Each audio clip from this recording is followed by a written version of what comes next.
Hello, everyone, and welcome to this week's edition of Coach's Corner, our weekly interview with War Eagle head coach Todd Mangum. Coach's Corner is brought to you each week by Whole Fix Furniture, McDonald's, and Alpha Insurance. Coach, man, I'm glad we get to see you this week. Oh, me too. It's always good to be back for another week. Well, you know, in the coaching business, you never know. You could wind up gone in the middle of the season. We've seen that happen. Yeah, like a thief in the night. Well, Coach, War Eagles returned home to War Eagle Stadium to face the Brookhaven Panthers for homecoming. It was a big night for all the War Eagle faithful, and to show your appreciation for their attendance, you and your football team rolled a 44-6 win. Yeah, it was a good night. Good night for us. Good night for our fans. Good night for our players and our coaches as we come back home from being on the road, and being able to come back and have a really complete game. Felt like it was the first most complete game. Not to say that we had a perfect game, but we had a complete game this year. Coach, the Panthers struck first, and they had an opening, took the opening kickoff and went 75 yards in 4 plays, took less than a minute off the clock. Gave them a 6-0 lead, but it didn't stand long. No, and that's a concern. We've got to start fast on defense, and we can't allow somebody to come out and go, 3/4 of the field in 4 plays. And in those 4 plays, we had missed tackles. We had a couple missed assignments. Biggest thing though, the missed tackles, and we've got to start fast on defense, and I didn't feel like we did that after that first drive. It was kind of like an eye opener, but we can't make a habit of that. We've got to start faster on defense. Coach, your offense responded, I thought, extremely well because we reeled off 44 unanswered points. When you talk about a complete ball game, it was one where your offense just executed well the whole night. They did. I guess other than the on our first offensive drive of the game, we had a turnover. That was concerned. Then we later on had a turnover later on in the game, but for the most part, coming out putting 44 straight points on the board was really, really good. And of those 44 points, 6 of them were by the defense on interception return for a touchdown. So, offensively, I thought we had a really good night. But again, we've got to eliminate the dreaded turnover. Well, Coach, your War Eagle defense got its leg under it and kept Brookhaven from building any momentum. I think that was the big thing after that initial drive. And we go down and we have a turnover, but on Brookhaven's possession right after that, when they took over after the interception, we get the ball back with the interception. And they just, it seems like all night that our penetration and pressure were the deciding factors on the defensive side of it. I think so. We didn't, after that first drive, we didn't let their quarterback get comfortable. I mean, he completed some passes and everything, but we didn't let him get comfortable, and we were able to get some pressure on him with a pass rush, and then we was able to do a good job versus the run also. So, we did what we wanted to do to a quarterback that throws the ball, is we want to make him uncomfortable and not let him have time to sit back in the pocket and do what he wants to do, keep him on the move. So really proud of our defense, and again, having creating turnovers in the game was a big thing for us defensively. 3 interceptions that we had by 3 different players. We had a 4th one that was negated by roughing the passer penalty, which that was questionable. But constant pressure was a good thing for us Friday night. Well, Coach, we'll move back to the offensive side here as we close out the first segment. Talk about DJ Sims. DJ had a great night. He had 19 carries for 177 yards and 3 touchdowns. I think that's his best night as a War Eagle. Yeah, it is. He had a really good night. DJ took care of the ball. He made some things happen when it was a little cloudy in there. By being as elusive as he is, he made some plays, and really proud of DJ's efforts Friday night. 177 yards.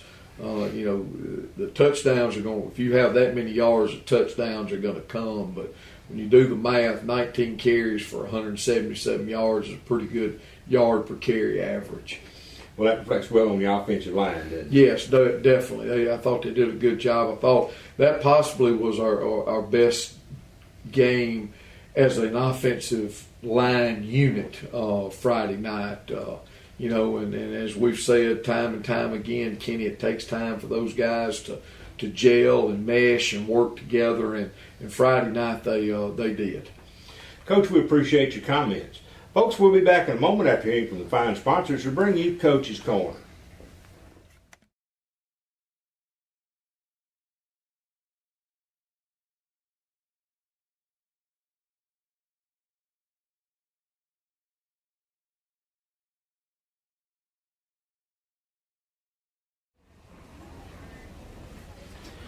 We're back with the second half of Coach's Corner. Well, Coach, Wayne County hits the road once again, and this time we'll take a little trip to the capital city, and we'll take on the Wingfield team that's much improved from the last couple of years. Yeah, they are. They, Wingfield, Coach Gibson has got in there and done a good job with them. There was a really good article in Sunday's paper, not directly about X's and O's and football, but some things that he has done, his team is doing really, really good, and they are better. They're a better football team this year, very much improved.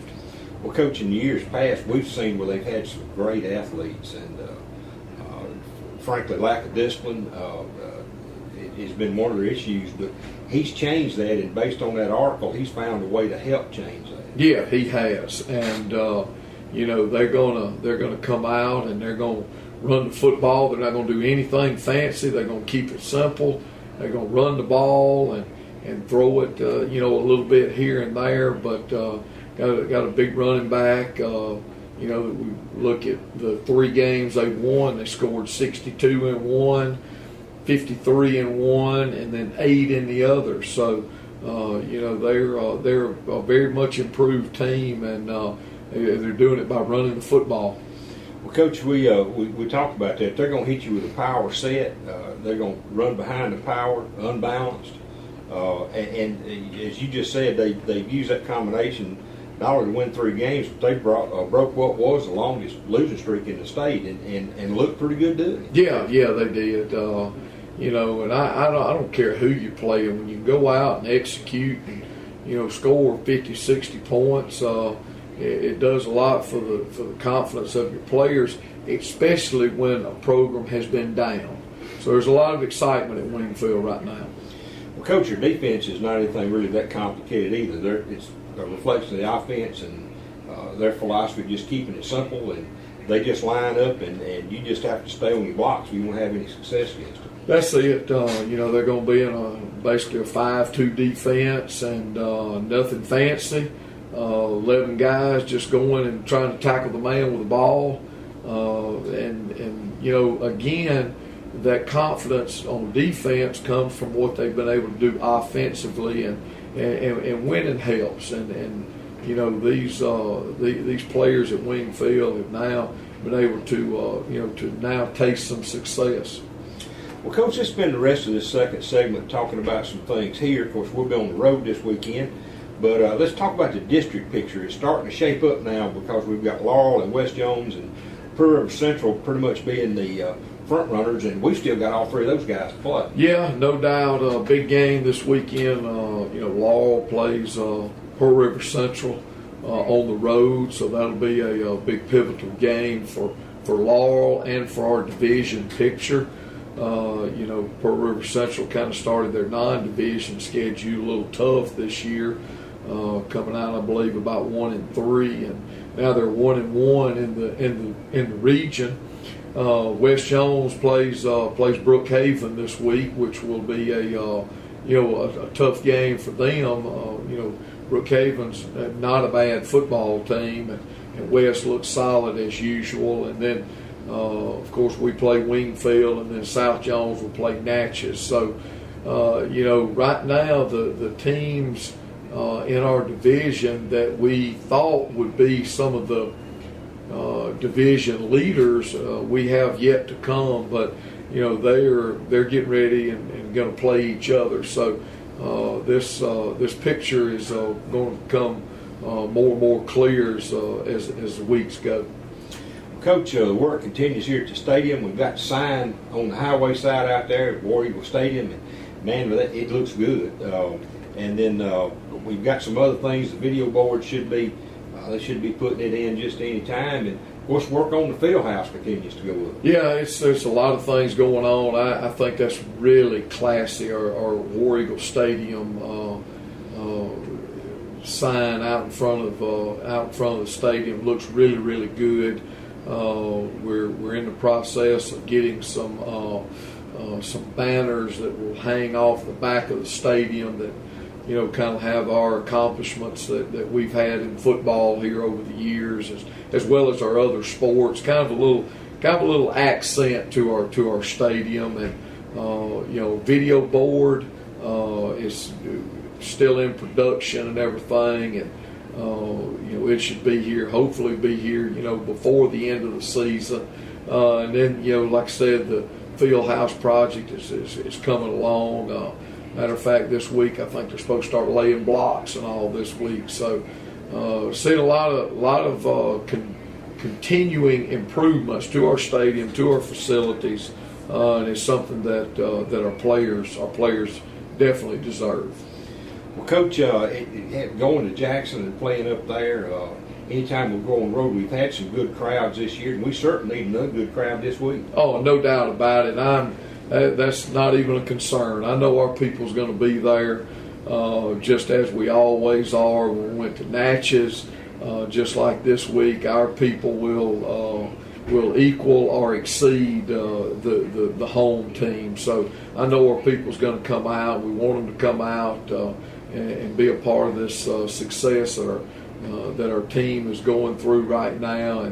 And one more, this being a road game, and then, 2 in a row at home, and then short trip over to West Jones. So, our season, we're over the halfway point now, and this will be basically the last road trip of any length that we'll have, because after this, our next one will be West Jones. So, I know our fans are going to come out, and we need them. Our team deserves it.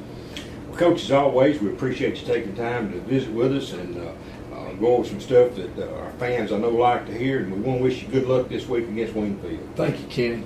Folks, that'll bring to a close this week's Coach's Corner. Tune in each Thursday afternoon at 4:30 p.m. and again on Friday evenings 30 minutes prior to kickoff.